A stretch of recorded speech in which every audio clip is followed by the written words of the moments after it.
ಸ್ನೇಹಿತರೆ, ನಮಸ್ಕಾರ.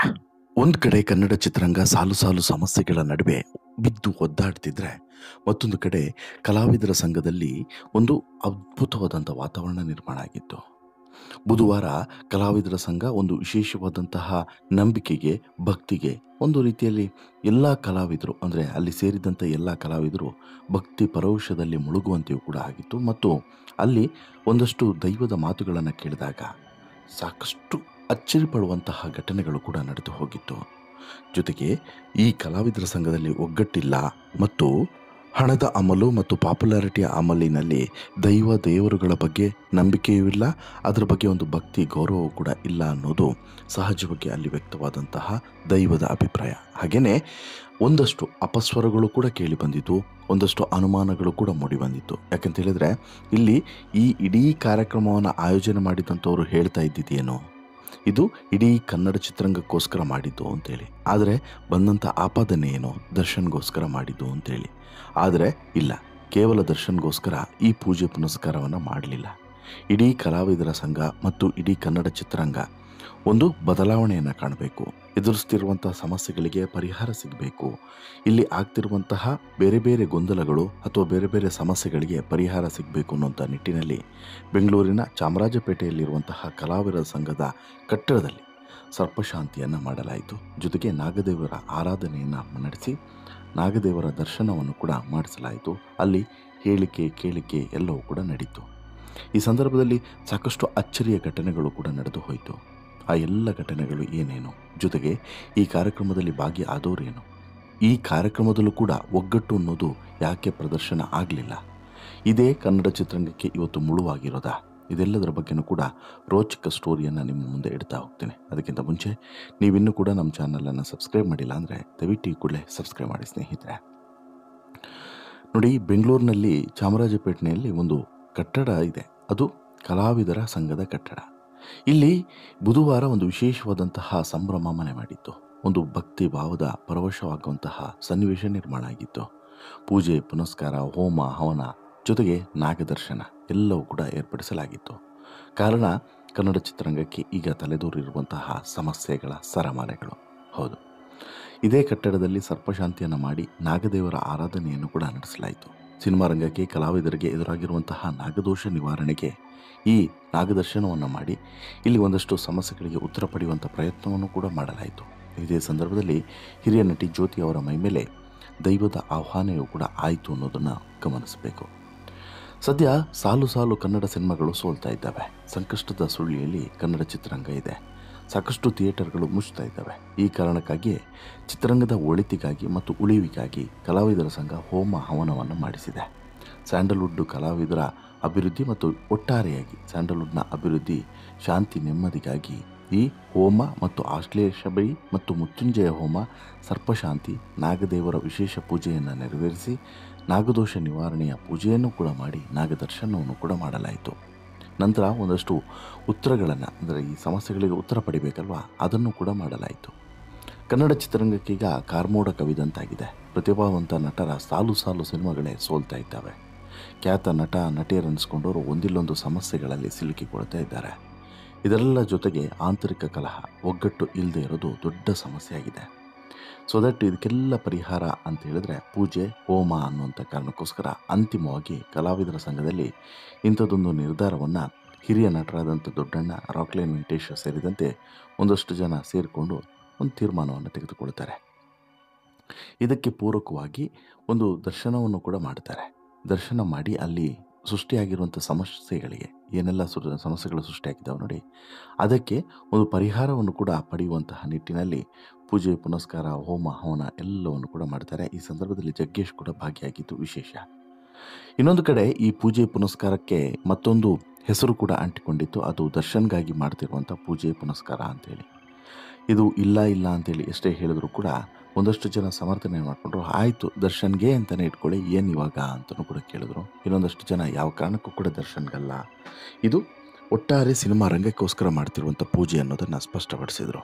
ಅದೇನೇ ಇದ್ರೂ ಕೂಡ ಒಟ್ಟಾರೆ ಪೂಜೆ ಒಂದು ಮುಗೀತು. ಪೂಜೆಯ ಸಂದರ್ಭದಲ್ಲಿ ನಾಗದೈವ ದರ್ಶನ ಪಾತ್ರೆಯ ಮೇಲೆ ಬಂದು ಆ ನಾಗದೈವ ಹೇಳಿದಂತಹ ಒಂದಷ್ಟು ಉತ್ತರಗಳು ಅಥವಾ ಒಂದಷ್ಟು ವಿಚಾರಗಳಿದ್ದಾವಲ್ಲ, ಇದು ಭಾರಿ ಗಮನ ಸೆಳೆಯುವಂತೆ ಮಾಡಿದೆ ಅಂತಲೇ ಹೇಳ್ಬೋದು. ಹೌದು, ಕಳೆದ 12 ವರ್ಷದಿಂದ ಈ ಉದ್ಯಮದಲ್ಲಿ ಅನೇಕ ಸಮಸ್ಯೆಗಳು ಅಥವಾ ಮಾನಸಿಕ ಗೊಂದಲಗಳು, ಅಸ್ಪಷ್ಟ ತೀರ್ಮಾನಗಳು ಎಲ್ಲವನ್ನು ಕೂಡ ಮಾಡಿದ್ದೇವೆ. ಇದು ದೇವಾಲಯ ಇದ್ದ ಹಾಗೆ, ಇದು ಕೋರ್ಟ್ ಆಗಬಾರ್ದು. ಚಿತ್ರೋದ್ಯಮ ಎಲ್ಲರಿಗೂ ತಿಳಿಸಿದ್ದರೂ ಕೂಡ ಬಹುಸಂಖ್ಯೆಯಲ್ಲಿ ಅಲ್ಪಸಂಖ್ಯೆಯಷ್ಟೇ ಜನ ಇಲ್ಲಿಗೆ ಬಂದಿದ್ದಾರೆ. ಇದು ನನಗೆ ಅಸಮಾಧಾನವಾಯಿತು ಅನ್ನೋದು ನಾಗದೈವದ ಅಭಿಪ್ರಾಯ ಅಥವಾ ದರ್ಶನ ಪಾತ್ರಿ ಹೇಳಿದಂತಹ ನಾಗದೈವದ ನುಡಿ ಮಾತುಗಳು. ಪೂಜೆಯ ಬಳಿಕ ಹಿರಿಯ ನಟ ದೊಡ್ಡಣ್ಣ ಮತ್ತು ನಿರ್ಮಾಪಕ ರಾಕ್ಲೈನ್ ವೆಂಕಟೇಶ್ ಅವರು ಈ ಎಲ್ಲ ಪ್ರಶ್ನೆಗಳನ್ನು ಕೂಡ ಇಟ್ಟರು. ಆಗ ಈ ಸಮಸ್ಯೆಗಳು ಯಾಕಪ್ಪ ಅಂತ ಹೇಳಿ ಮನವಿಯನ್ನು ಕೇಳಿದರು. ದೈವದ ಬಾಯಲ್ಲಿ ಹೊರಬಿದ್ದಂತಹ ಮೊದಲ ಮಾತು ಅಂದರೆ, ನಿಮ್ಮಲ್ಲಿ ಐಕ್ಯ ಮತ ಅಂದರೆ ಒಗ್ಗಟ್ಟೇ ಇಲ್ಲ ಅನ್ನೋದು. ಹೀಗೆ ದೈವ ಕಲಾವಿದರ ಸಂಘದೊಳಗಿನ ಒಂದೊಂದೇ ಹುಳುಕನ್ನು ಹೊರಗಡೆ ಚೆಲ್ತಾ ಹೋಯಿತು. ಚಿತ್ರರಂಗದ ಒಂದೊಂದೇ ಸಮಸ್ಯೆಗಳನ್ನು ಕೂಡ ಸಾಲಿನಲ್ಲಿ ತಿಳಿ ಹೇಳ್ತಾ ಹೋಯಿತು. ಚಿತ್ರರಂಗದ ಒಗ್ಗಟ್ಟಿನ ಕೊರತೆಯ ಬಗ್ಗೆ ಪ್ರಶ್ನಿಸಿ ಕೆಂಡವಾದಂತಹ ನಾಗದೈವ ಎಲ್ಲರನ್ನು ಕೂಡ ಪ್ರಶ್ನೆ ಮಾಡಿತು. ಜೊತೆಗೆ ನಿರ್ಮಾಪಕರು, ನಿರ್ದೇಶಕರು ತಲೆಬಾಗಿ ಈ ದೈವದ ಎದುರುಗಡೆ ನಿಲ್ಲುವಂತೆ ಮಾಡಿತು. ಮಾತು ಬಾರದೆ ದೈವ ಹೇಳೋದನ್ನು ಕೇಳಿದ್ದಾರೆ. ಅಲ್ಲದೆ ನಾಗದರ್ಶಕ ಮತ್ತೊಂದು ಬೆಚ್ಚಿ ಬೀಳಿಸುವಂಥ ದೈವವಾಣಿಯನ್ನು ನುಡಿದಿದೆ. ಈ ಜಾಗದಲ್ಲಿ ಯಾರು ತಲೆ ತಗ್ಗಿಸಿಕೊಂಡು ಬಂದಿದ್ದಾರೋ ಅವರಿಗೆಲ್ಲ ಒಳಿತಾಗಿದೆ ಅನ್ನೋದರ ಮೂಲಕ, ಯಾರು ಅಹಂಕಾರ ತೋರ್ತಾರೋ ಅವರೆಲ್ಲ ನೆಲಕಚ್ಚೋದು ನಿಶ್ಚಿತ ಅನ್ನುವಂಥ ಮುನ್ಸೂಚನೆಯನ್ನು ಕೊಡೋದ್ರ ಮೂಲಕ ದರ್ಶನ್ ವಿಚಾರವಾಗಿಯೂ ಕೂಡ ಇಲ್ಲಿ ಒಂದು ಸ್ಪಷ್ಟವಾದಂಥ ಅಭಿಪ್ರಾಯವನ್ನು ವ್ಯಕ್ತಪಡಿಸಿತು. ಇಲ್ಲಿ 3 ತಲೆಮಾರಿನ ಹಿಂದೆ ತನ್ನದಾದಂತಹ ಸಾನ್ನಿಧ್ಯವಿತ್ತು. ಉತ್ತರ ಹಾಗೂ ದಕ್ಷಿಣ ಭಾಗದಲ್ಲಿ 2 ಜಲಪ್ರದೇಶ ಇತ್ತು. ನಾಗರ ಹಾವುಗಳು ಸಂಚರಿಸಿಕೊಂಡು ಬಂದಂತಹ ಸ್ಥಳ ಇದು. ಹೀಗಾಗಿ ಇದು ದೇವಿಯ ಸಂಬಂಧವಾದಂತಹ ಜಾಗವೂ ಕೂಡ ಹೌದು. ಇಲ್ಲಿಗೆ ಬರುವಾಗ ತಲೆ ತಗ್ಗಿಸಿಕೊಂಡು ಯಾರು ಬಂದಿದ್ದಾರೋ ಅವರೆಲ್ಲರಿಗೂ ಕೂಡ ಒಳಿತಾಗಿದೆ ಅನ್ನೋದನ್ನು ಸ್ಪಷ್ಟವಾಗಿ ಇಲ್ಲಿ ನಾಗದರ್ಶನದಲ್ಲಿ ಹೇಳಲಾಯಿತು.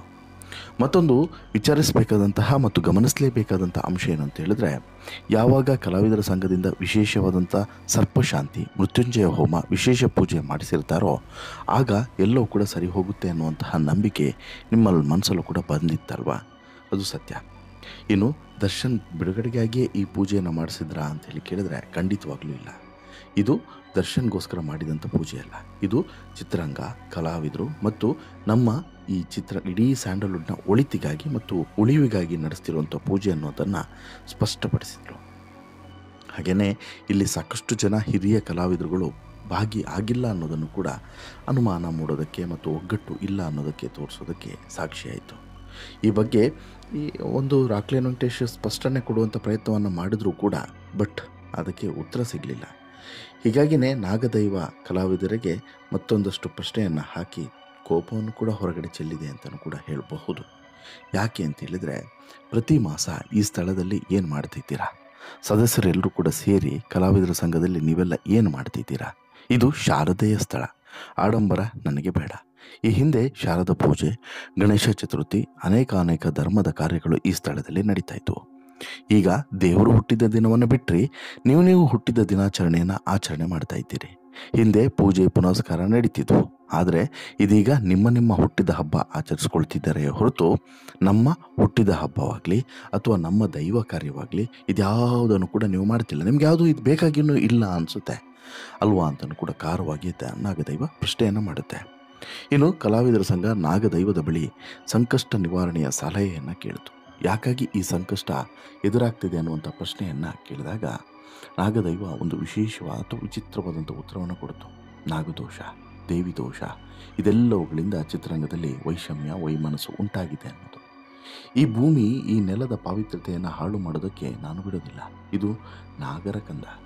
ಇದು ಯಾಕೆ ಆಯಿತು? ನಾಗರ ದೋಷದಿಂದಾಗಿಯೂ, ದೇವಿಯ ದೋಷದಿಂದಾಗಿಯೂ, ಈ ಸ್ಥಳದಲ್ಲಿರುವಂಥ ದೋಷದಿಂದಾಗಿಯೂ ಕೂಡ ಈ ರೀತಿಯಾದಂತಹ ಘಟನೆಗಳು ನಡೀತಾ ಇದ್ದಾವೆ. ಈ ನೆಲದ ಪಾವಿತ್ರ್ಯತೆಯನ್ನು ಹಾಳು ಮಾಡೋಕ್ಕೆ ಬಿಡೋದಿಲ್ಲ ಅನ್ನೋದು ನಾಗದೈವದ ಒಂದು ಎಚ್ಚರಿಕೆಯ ಮಾತು ಅಂತಲೇ ಹೇಳ್ಬೋದು. ಜೊತೆಗೆ ನಾಗದೈವ ಸಮಸ್ಯೆಗೆ ಪರಿಹಾರವನ್ನು ಕೂಡ ಸೂಚಿಸಿದೆ. ಏನದು? ಹಿರಿಯ ನಟರಾದಂಥ ದೊಡ್ಡಣ್ಣ, ಜಗ್ಗೇಶ್, ನಿರ್ಮಾಪಕ ರಾಕ್ಲೈನ್ ವೆಂಕಟೇಶ್ ಮುಂದೆ ಹಲವು ಪಟ್ಟಿಗಳನ್ನು ಅಂದರೆ ತಪ್ಪಿನ ಪಟ್ಟಿಗಳನ್ನು ಇಟ್ಟು ದಿನ ಇಲ್ಲಿ ದೀಪವನ್ನು ಬೆಳಗಬೇಕು. ಶತ್ರುನಾಶ, ಅಪಕೀರ್ತಿ ಎಲ್ಲವೂ ಕೂಡ ದೂರ ಆಗ್ತದೆ. ಅಲ್ಲದೆ ನನ್ನ ಕೋಪಕ್ಕೆ ಬಲಿಯಾಗಬೇಡಿ, ನಾನು ಹೇಳಿದಂತೆ ಮಾಡಿ, ಇಲ್ಲ ಅಂದರೆ ನನ್ನ ಕೋಪಕ್ಕೆ ಗುರಿ ಆಗ್ತೀರಾ ಅಂತಲೂ ಕೂಡ ಎಚ್ಚರಿಸಿದೆ ಈ ನಾಗದೈವ. ಸ್ವಾಮಿಯ ಆರಾಧನೆಯನ್ನು ಮುಂಚೂಣಿಯಲ್ಲಿ ನಡೆಸಬೇಕು. ಭಗವತಿಯ ಆರಾಧನೆಯನ್ನು ಮುಂಚೂಣಿಯಲ್ಲಿ ನಡೆಸಬೇಕು. ಎಲ್ಲರೂ ದೇವರನ್ನು ಪ್ರಾರ್ಥಿಸಿಕೊಂಡು ಬರಬೇಕು. ಉತ್ತಮ ಕೆಲಸಗಳು ಈ ಸ್ಥಳದಲ್ಲಿ ನಡಿಬೇಕು. ಈ ಹಿಂದೆ ಯಾರೆಲ್ಲ ಹಿರಿಯರು ಸೇರ್ತಾ ಇದ್ರೋ ಅವರನ್ನು ಒಗ್ಗೂಡಿಸಬೇಕು ಅಂತಲೂ ಕೂಡ ನಾಗದರ್ಶನದಲ್ಲಿ ಹೇಳಲಾಗಿದೆ. ಈ ಮೂಲಕ ಕಲಾವಿದರಿಗೆ ಮತ್ತು ಕಲಾವಿದರ ಸಂಘಕ್ಕೆ ಮತ್ತು ಕನ್ನಡ ಚಿತ್ರರಂಗಕ್ಕೆ ಎದುರಾಗಿರುವಂಥ ಸಮಸ್ಯೆಗಳ ಮೂಲ ಏನು ಅನ್ನೋದನ್ನು ನಾಗದೈವ ಈ ದರ್ಶನದಲ್ಲಿ ತಿಳಿಸಿದೆ ಅಂತಲೇ ಹೇಳ್ಬೋದು. ಬಟ್ ಇಲ್ಲಿ ನಾಗದೈವ ಹೇಳಿರುವಂಥ ಅಷ್ಟು ವಿಚಾರಗಳು ಕೂಡ ಸತ್ಯ ಅನ್ನೋದನ್ನು ನಾವು ಒಪ್ಪಿಕೊಳ್ಳಲೇಬೇಕು. ಸೊ ದಟ್ ಇನ್ನಾದರೂ ಈ ತಪ್ಪುಗಳು ಮತ್ತೆ ಮರುಕಳಿಸಿದ ರೀತಿಯಲ್ಲಿ ನೋಡಿಕೊಳ್ತಾರೆ. ಜೊತೆಗೆ ಈ ಯಾವೆಲ್ಲ ಕೆಲಸಗಳನ್ನು ನೀವು ಮಾಡಬೇಡಿ ಅಂತೇಳಿ ಎಚ್ಚರಿಕೆಯನ್ನು ಕೊಟ್ಟಿದೆ ನೋಡಿ ದೈವ, ಅದನ್ನು ಮಾಡದೇ ಇರ್ತಾರೆ. ಕಾದು ನೋಡಬೇಕು. ಬಟ್ ನಿಮಗೇನು ಅನಿಸುತ್ತೆ ಸ್ನೇಹಿತರೆ, ಈ ಇಡೀ ಪೂಜೆ ಪುನಸ್ಕಾರ ಮತ್ತೊಂದು ಇನ್ನೊಂದು ಎಲ್ಲವನ್ನು ಕೂಡ ನೋಡಿದ ಬಳಿಕ ನಿಮಗೇನು ಅನಿಸುತ್ತೆ? ಆಮೇಲೆ ಇನ್ನೊಂದು ವಿಚಾರ, ಈ ಪೂಜೆ ಪುನಸ್ಕಾರ ಆದ ಬಳಿಕ ಪ್ರಸಾದವನ್ನು ದರ್ಶನ್ ಅವರಿಗೆ ಜೈಲಿಗೆ ಭೇಟಿ ಕೊಟ್ಟು ದರ್ಶನ್ ಅವರಿಗೆ ನೀಡಿ ಬಂದಿದ್ದಾರೆ ಅವರ ಸ್ನೇಹಿತರು. ಅಭಿಷೇಕ್ ಅಂಬರೀಷ್ ಆದಿಯಾಗಿ ಅವರ ಸ್ನೇಹಿತರು ಹೋಗಿ ಕೊಟ್ಟು ಬಂದಿದ್ದಾರೆ. ಇದರ ಬಗ್ಗೆ ನಿಮ್ಮ ಅಭಿಪ್ರಾಯ ಏನು? ಅಂದರೆ ದರ್ಶನ್ಗೋಸ್ಕರ ನಡೆದಂಥ ಪೂಜೆ ಅಂತೇಳಿ ನಿಮ್ಗೆ ಅನಿಸುತ್ತಾ, ಅಥವಾ ಓವರಾಲ್ ಆಗಿ ಚಿತ್ರರಂಗದ ಒಳಿತಿಗಾಗಿ ನಡೆದಂಥ ಪೂಜೆ ಅಂತೇಳಿ ಅನಿಸುತ್ತಾ? ನಿಮ್ಮ ಅಭಿಪ್ರಾಯವನ್ನು ದಯವಿಟ್ಟು ಕಮೆಂಟ್ ಮಾಡಿ ತಿಳಿಸಿ. ಜೊತೆಗೆ ಈ ಸ್ಟೋರಿ ಇಷ್ಟ ಆಯಿತು ಅಂತ ಹೇಳಿದ್ರೆ ಲೈಕ್ ಮಾಡಿ, ಶೇರ್ ಮಾಡಿ, ಚಾನಲ್ಗೆ ಸಬ್ಸ್ಕ್ರೈಬ್ ಆಗೋದನ್ನು ಮರಿಬೇಡಿ. ಧನ್ಯವಾದ.